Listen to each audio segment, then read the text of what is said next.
Human capital development is one of the core programs of Governor Peter Mbah's disruptive innovation. How has the state fared in this regard? In this age and time of digital economy, tech trends, and development of youth incubation hubs, is this administration in Enugu State well on their way to fulfilling the promise of empowering the youths through various capacity building and startup support projects? This is the Eastern Eye. I am Alex Obodo.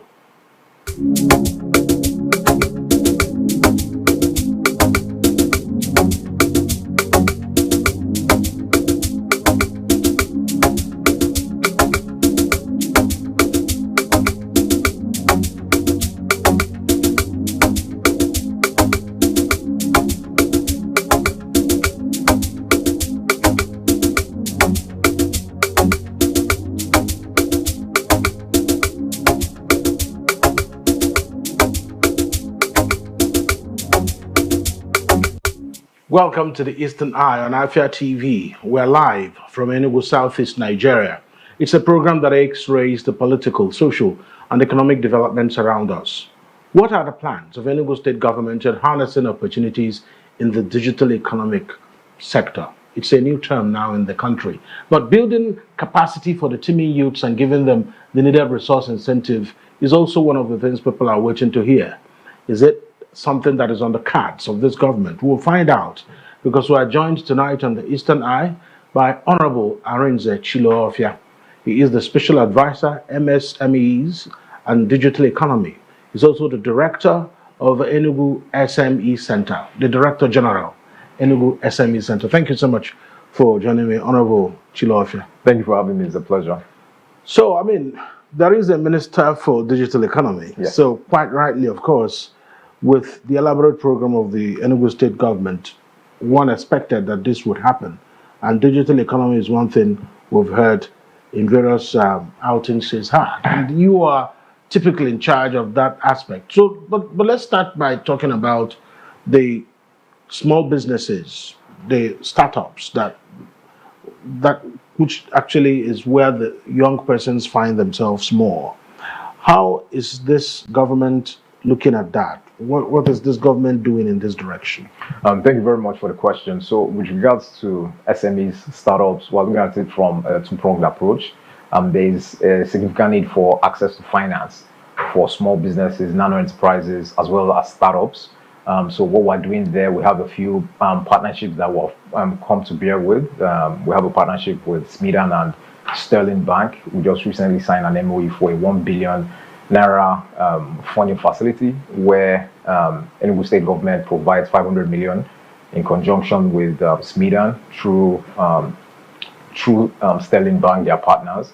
So this will provide funding for nano enterprises as well as startups as well. It's going to be a collateral-free kind of loan. So we're not looking for physical collateral, but the structure and the framework of the loan program will be able to securitize the loans. We'll also be accessing what we call global standing instructions, which would provide us access to their bank accounts in case of failures. From a policy standpoint, also looking to continue to partner with fintechs, and how do we provide ease of doing business for them to be able to provide funding to small businesses and startups here in Enugu. So we're looking to put together a policy around supporting fintechs and also financial enterprises. And how do you do this? One of the biggest constraints they have is when it comes to the recovery part of it. I've been in this space for a number of years, and part of the easiest thing to do is when you're giving out the loans, the customer is going to meet all your requirements. But when it comes down to debt recovery, you typically find certain issues that might cause a pushback from some of these fintechs and whatnot. That's why you have the interest rates a bit high. So also putting together a policy framework around debt recovery that would mainstream it here in Enugu State. On the flip side of that, when we come to nano enterprises, we've been able to provide them. So nano enterprises typically are, market sellers or roadside sellers, people within that bracket, just to give you an understanding, probably not more than 5 to 10 million, not more than 5 million a year in terms of revenues. What we've done over the years is we're doing an enumeration exercise, something called the MSME data collection exercise. We've started that last year. We've covered about 12 local governments, and thousands of these businesses have come into our database. And we have something like an incentive-based initiative where we now provide them access to grants. There was a grant program we did under it's called the NG Cares World Bank initiative, where you support small businesses, nano enterprises with grants to shore up their operational needs and also provide them IT support, so IT equipment support. So sometime in January, for over 3,000 they call it NMSEs, nano enterprises across the states. We provided about 3,000 of them with funds between 70,000, 150,000 and 400,000 naira, which was very beneficial to support the downturn in the economy at the point where our naira had significant downturns and the inflation caused significant problems. We've also augmented this as well with funding facilities, a grant in conjunction with the federal government. The data capture exercise has been going on for the last 2 weeks. It's the 50,000 naira Nano Enterprise presidential conditional grant program. About 28,000 nano enterprises in Enugu State have benefited from this program, and payments will continue up until the 28th of May. I'm quite curious about something. Yes. And many things seem to be happening, and lots of beneficiaries emerge, but you don't get to see testimonials. And a lot of times, the government come under fire for doing nothing about youth empowerment, providing jobs for youths.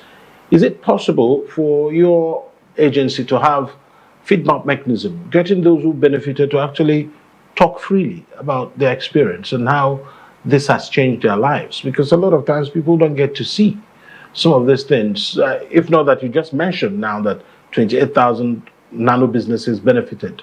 Some people will just think it's just one of those things on WhatsApp that you are advised not to click on. No, that's a very interesting point. I'll answer that question two ways. First of all, as an agency, we try our best to be very forward-facing when it comes to ensuring the public sees what we're doing. And we're very active on social media. We're on Instagram, Facebook, LinkedIn, Twitter. We also have our YouTube page. We have our website. We also try and, do something we call the Ask Me series, where every month we do stakeholder engagements to just let people know what we've been doing. And we will have a weekly program on the radio, Dream FM. We're just rejigging it now, where it's called the Enugu SME Half Hour, where we talk about the initiatives that we've done. The 28,000 Nano Enterprise Grant Program that has been going on for the last 3 weeks. So we've just probably once it's done on the 28th, we should be able to push that out. We have documentary series in play for the NG Cares grants, which has benefited about 3,000 individuals, and we're going for the next round. But on the flip side, there's also the notion where individuals that benefit from these programs stay mute, right, for some reason, whether it's the case of probably not talking about it or also probably expecting. Because you see, the truth is, some of them by talking can help other people. It's not just about the publicity of it. It's about other people benefiting. Because if it's still ongoing, you benefit from something, you don't tell anyone around you who is obviously qualified to benefit. I mean, it just looks like it's a deliberate mischief, isn't it? So I can't speak for them, but this is something I've observed over the years of being in this development space. Whether there's a fear, or I can't really speak for that, but individuals that tend to benefit from grants especially tend to stay mute. But we do come out with, in the media team being run by Dan Womack, the senior special assistant, is doing a terrific job in trying to get these stories out there. He has also, their team has also, put together strategic relationships with new media as well, partnering with blogs and whatnot, things that the youth look at and trying to push these things out there. So I try and stay objective when it comes to these things. But like I said, these documentaries, these features, we put it out there, and yes, they've been beneficial so far. Okay, let's talk about access to finance by the small businesses, because the small business owners are mostly young people. How difficult or how easy is it for someone who just left school without any prior business record to get access to finance? You've made a brushing explanation of that, but typically speaking, from your own SME center now, what is your own intervention in that direction? So, like I said, we try and partner with development finance institutions, banks, fintechs. Over the years, we've had partnerships with Lydia, which is a fintech. We had partnerships with Carbon. We also had partnerships with banks, Fidelity Bank, like I mentioned. We're getting into this partnership with Smedan, Bank of Industry, CBN. But typically, unfortunately, startups especially find it difficult accessing these facilities because of the collateral needs, right? So we're able to get these loans at single digits. Single digits is not more than 9% all in, but there has to be a collateral cover. So we try and reduce what that collateral cover might be, trying to move away from physical infrastructure to physical collateral to more soft collateral mechanisms. But what can make this more reinforced is we try and increase the capacity of these businesses, right? Ensuring that they have the right structure. So this is what gives the fintechs and the banks more leverage to provide more facilities, right? They are doing their proper bookkeeping. They are doing their, from a structural framework, the operational side of things are going smoothly. Mm-hmm. So we try and focus a lot on capacity development programs around business operations, financial literacy, which is very important to, take your business to the next level to be able to access these loans. We also try and support women-led businesses. We've had a partnership with Lagos Business School as well as MasterCard to provide so far about 7,000 women with financial literacy support programs, then access to mentorships to accelerate their business development. We've been able to provide about 3,000 of them, single-digit grants to support their business through the NG Cares grant program, like I mentioned, and also loan. They've been able to, since they've been able to go through this acceleration journey on business development, they are now accessing loans from FCMB, anywhere between FCMB Bank, anywhere between 500,000 and 1.5 million. So we are very keen on partnerships with private sector to facilitate the development initiatives of His Excellency Dr. Peter Mbah. All right, so I'm keen on actually also finding out how well those businesses that have benefited are doing. Do you have maybe like a database of the businesses, how healthy they are, whether it's all upward movement from the time they access the loan and the rest of it? Yes, so we definitely keep our data. Also make sure we follow up, understand how the business is going. I'm not going to lie to you, it's not every time we get good news. There's always going to be a batch of individuals that, for whatever reason, mismanage funds. And that can be, the business operational side of things. Running a business in Nigeria is quite difficult. The economic framework, the terrain can change at any time. The price of, inputs that it goes up in the blink of an eye, so you can't really blame them.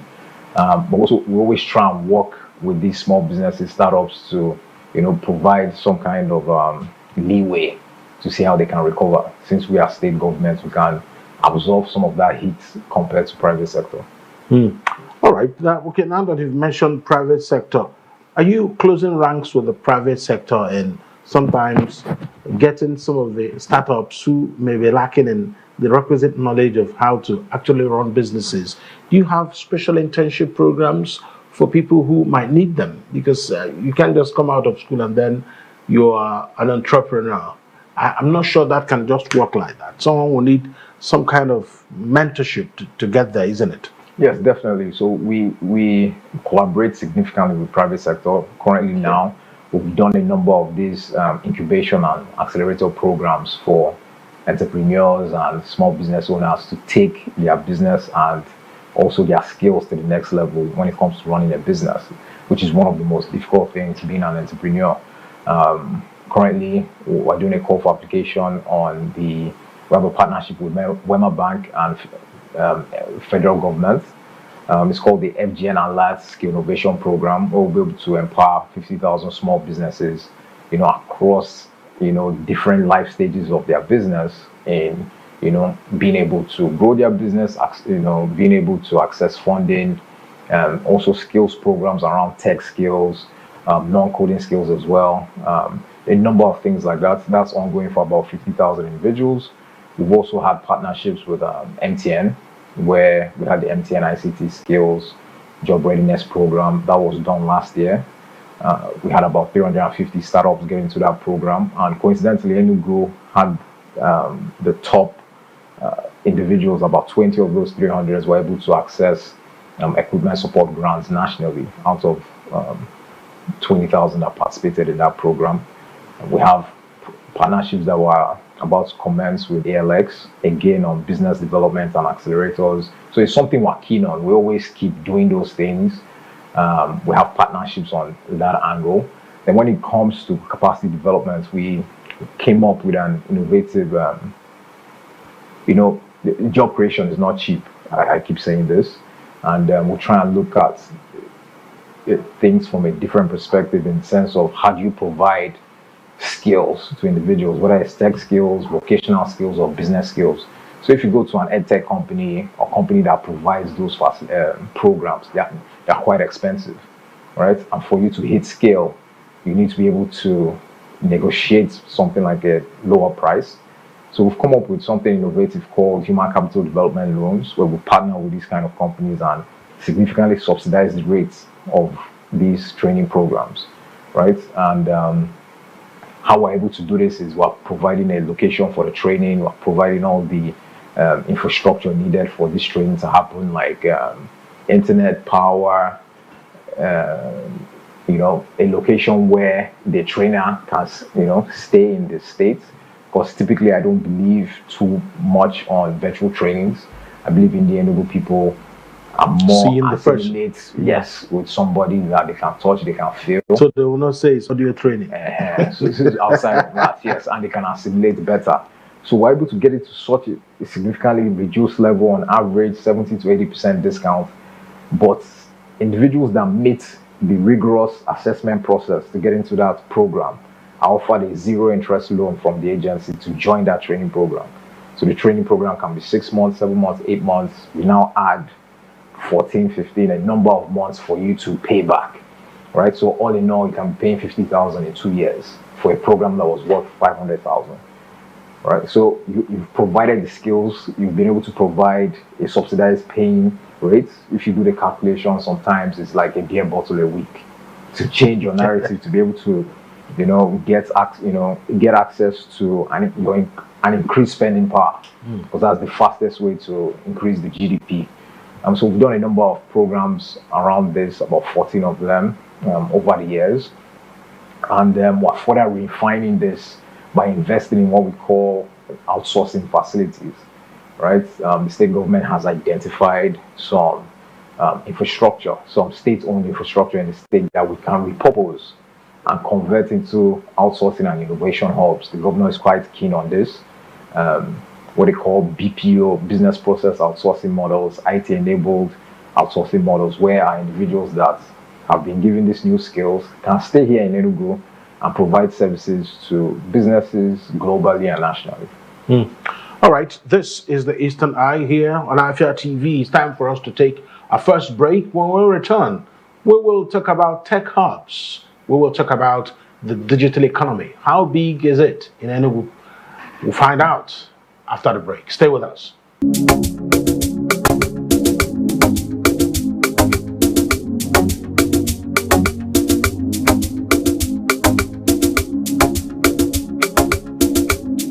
From Southeast Nigeria, we are live on Afia TV, and this is the Eastern Eye. It's a program that x-rays the political, social, and economic developments around us. My name is Alex Obodo.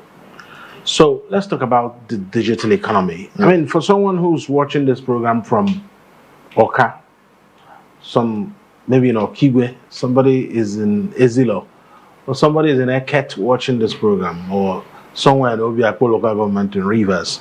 What is the digital economy? And for people in Enugu, how can they get a grasp of this? Can you give us some kind of breakdown of what it is and how Enugu people can benefit from a robust digital economy?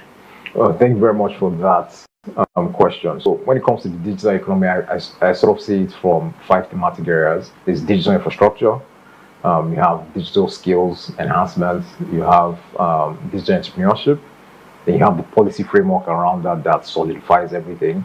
Then you also have what they call digital financial services as well, that provides this access to funds for businesses, but using not just traditional means of providing funding. Like I said, partnerships with fintechs, using technology to expand the access to finance for businesses. So from the standpoint of digital infrastructure, the governor is, has a lot that he's looking to do and has already commenced doing from that perspective. I work in partnership with my colleague, the special advisor on ICT, who focuses more on the e-governance frameworks, where him and his team are building solutions that can provide disruption and innovation for the state government. Just providing access to tools and this soft infrastructure that will help us to further develop on what we're trying to achieve, and also give the Indian Enugu access to be able to just go online and be able to access all slews of services, digital services and solutions. So this the state government. So this is about soft power, isn't it? Yes, to a certain degree. Then you also have, under that infrastructure aspect, we are talking about internet infrastructure, right? How we providing fiber optic cables to increase our broadband telephony in the state. How we also providing access to internet connection to the rural communities. I'm going to tie up a project. The governor is aggressive on his smart school initiative across 260 wards in the state, as well as the primary healthcare facilities that are being built.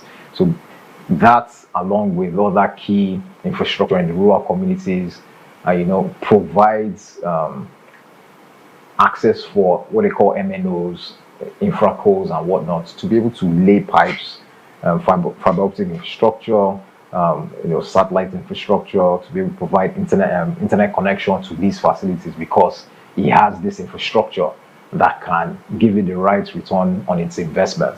So these are things that we're having conversations with NCC. NCC has put together the Nigerian National Broadband Policy Framework, which we're actively keying into. Hopefully within the next few months, that process would have significantly keyed in.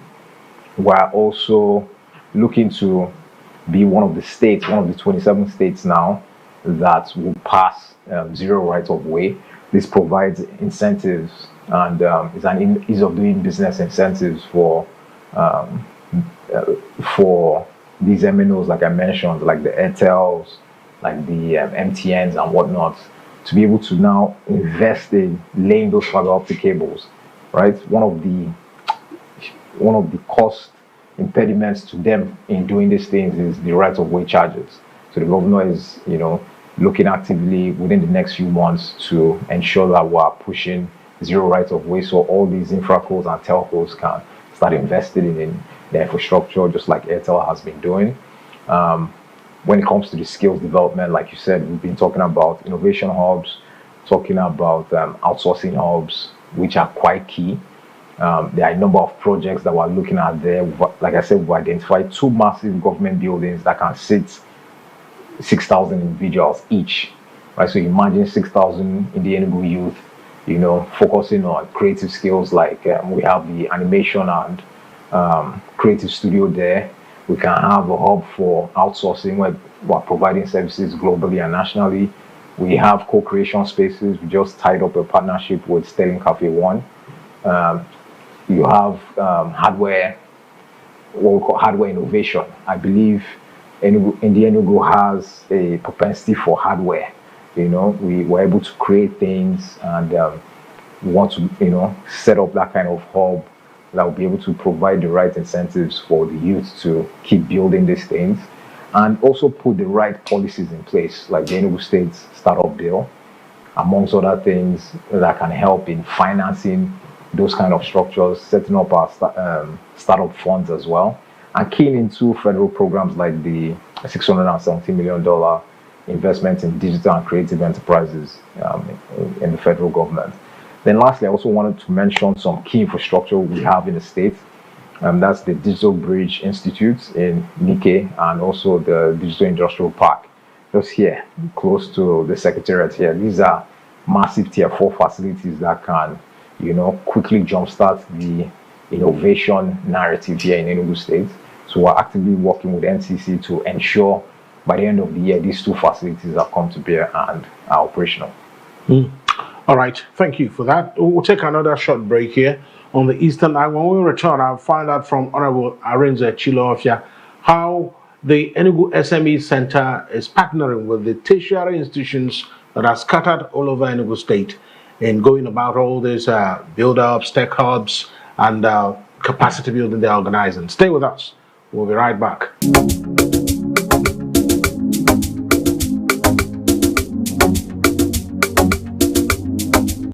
You're welcome back to the Eastern Eye here on Afia TV. It's a program that X-rays the political, social, and economic developments around us. My name is Alex Obodo. So let me find out from Hon Arinze Chilo-Offiah on how his agency has collaborated or is still collaborating with lots of tertiary institutions scattered all over Enugu. What is the relationship like? Oh, so this year, one of the first things we did in partnership with tertiary institutions, starting with state-owned universities, that's ESET, ESUT, and IMT. So for us to reach our minimum target of 40,000 trained across tech skills in particular, even though what we do cuts across business skills and vocational skills, we partnered with the universities because most of these universities have their ICT centers, right? So one of the key programs we just completed is something called this Digital Skills Nigeria Initiative for Civil Servants. So as at last week Friday, we just completed training the first batch of 2,000 civil servants cut across all the MDAs in basic to intermediary digital literacy skills. It was very impactful. What we did was we partnered, we collaborated with IMT and ESET to use their facilities over there. So it's a symbiotic relationship where we're going to invest in refurbishing, provide, making sure those facilities are back to standard. So we invested a lot over there to, make sure things are running properly. And we're now going to JVs with the tertiary institutions to use their locations as training centers. Not everybody has access to laptops. Laptops now, because of the price mismatch, have shot up. I remember last year we did some IT equipment grants for small businesses. The laptops that we got then for 300,000 are probably like 600 and something. So you might have 100 million, but when you do the math, you're not buying more than 200 laptops. It's not as impactful. But you can partner with these schools, which we have been doing. The next step is to now expand that to more private institutions. Then also the secondary institutions. We've been having conversations with Reverend Mogodile, who is leading the PPMLC, to let's use some of these secondary schools cut across all 17 local governments that have, ICT centers, come in there, understand the level of work that needs to be done to innovate it, which will commence, and be able to use these facilities to provide training. Like I said, we just kickstarted it with civil servants, and we'll be expanding that program. But outside of that, we started having conversations with universities like Godfrey Okoye University and a few others. We want to kickstart something called an entrepreneurship and job readiness program. So by the time you're finishing university, you go through a very comprehensive 8-week accelerator program that gets you job ready.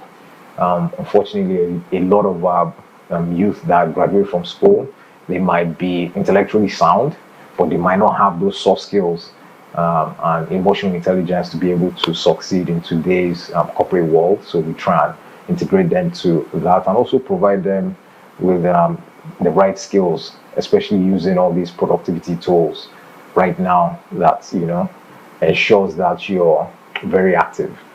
Outside of that, we've had partnerships now with UNDP, the European Union, and federal government, where recently graduated individuals are placed in SMEs across the states, about 600 of them, and also the MDAs to be, act as executive assistants, and also from the private sector perspective, provide support, whether it's in admin, HR, wherever the competency might be, for a full year.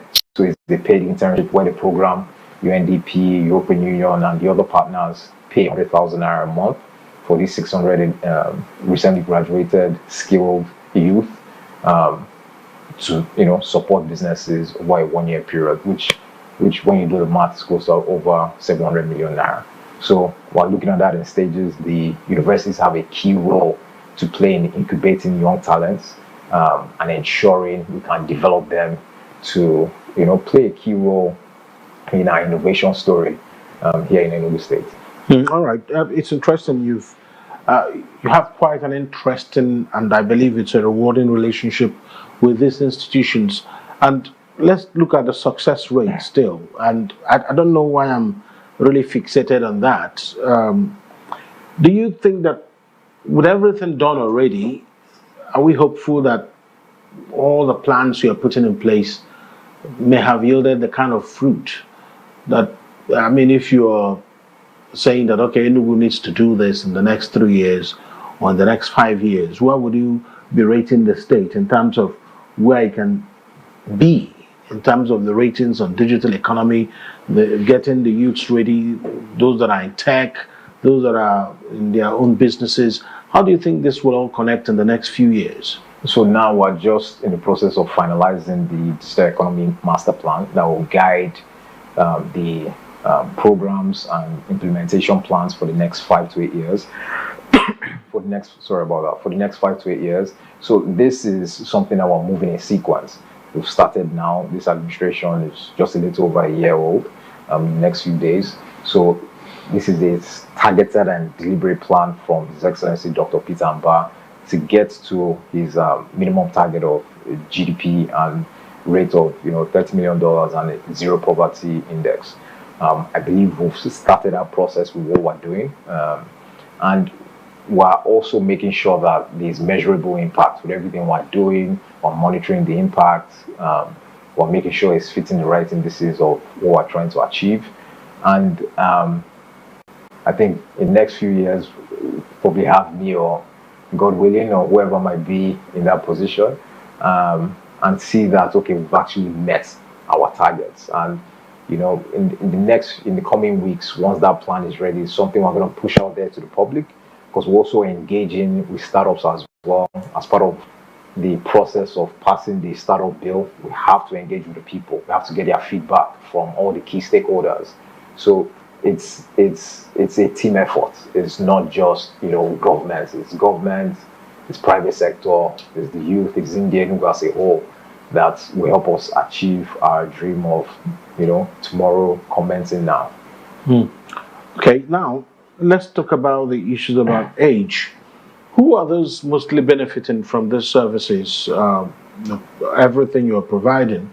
Because there are people who are saying that they are young at heart, but when they click on the link and see that this is for between 15 and 30, or 15 and 29 or 25, they ultimately know that there's nothing for them. Do you have a wider net in terms of the age bracket? Yes, so thank you for that question. So some of the partnerships we get into, some development partners, like I mentioned, the UNDPs, the MasterCard foundations, they have very strict guidelines around the age group of the individuals they want to support. In the last few years, there's been a greater push to ensure female entrepreneurship, and females and women are more. There's an inclusive effort to get them involved in programs that cut across the digital and SME development space. Also, from an age standpoint, they typically look at it being from 18 to 40 years, and they typically look at it from being between 18 to 40 years. That's something not within our control. These are set guidelines from these are our partners. But on the flip side, we also, when it's programs that generate directly from the state government, we try not to discriminate on age, even though there's a focus in youth. Some programs like loan programs is pretty much open to all kinds of businesses. Some programs are strictly for youth. So we're looking at now the 12th month of this new administration. Are there things we're expecting that will roll out, and programs that are being concluded, programs that are entering advanced stages? What are we expecting? If we want to say, okay, disruptive innovation, this is what we're expecting to see from now to this time. I mean, the expectations, results, timelines. Okay, thank you very much for that. Like I said, this year, one of the key things is the Digital Bridge Institute in Nike. This is a facility that can hold up to 5,000 individuals. We have ideas of seeing how we can convert this in partnership with NCC to a digital skills university. So we're churning out world-class talents in key digital skill sets that are globally recognized, like data science and visualization skills. Cybersecurity is something we're very keen on. Software engineering, things along those lines. Program design and whatnot. How do we partner? Like now we have a partnership with Old School Africa, where we're training individuals on full stack software engineering. How can we key into their curriculum, develop our own curriculum that suits the nuances of an Enugu person? These trainings that we do, they're also in Igbo as well, so everybody can assimilate properly. So that's that idea for that facility. Then we have this digital industrial park here. Make sure the regulatory bureaucracies that have stopped the work there before the end of the year, that facility will be open, and that will be the biggest innovation park in Southeast Nigeria. Right, that's a world-class Tier 4 facility. So this brings eyes to the states. This brings eyes to Nigeria. Like I mentioned, we're repurposing. I don't want to mention the buildings yet, but we're repurposing two massive government-owned buildings that each of them can fit 6,000 individuals. This Saturday, the governor is going on an inspection of those facilities. He has already approved the repurposing of these facilities to become world-class hubs. By July, we're going to flag off a world-class fashion hub. The equipment are already here. We partnered with the Office of the Vice President through the Senior Special Assistant on job creation and MSMEs, as well as to the President, as well as the Special Assistant, because I love collaboration. I want to mention this. Special Assistant to the President on digital and creative economy. So the world-class equipment are there. We're just repurposing the facility close to the airport that has equipment close to about $500,000. So we're going to be training 5,000 in the Enugu over the next 2 years in world-class fashion skills.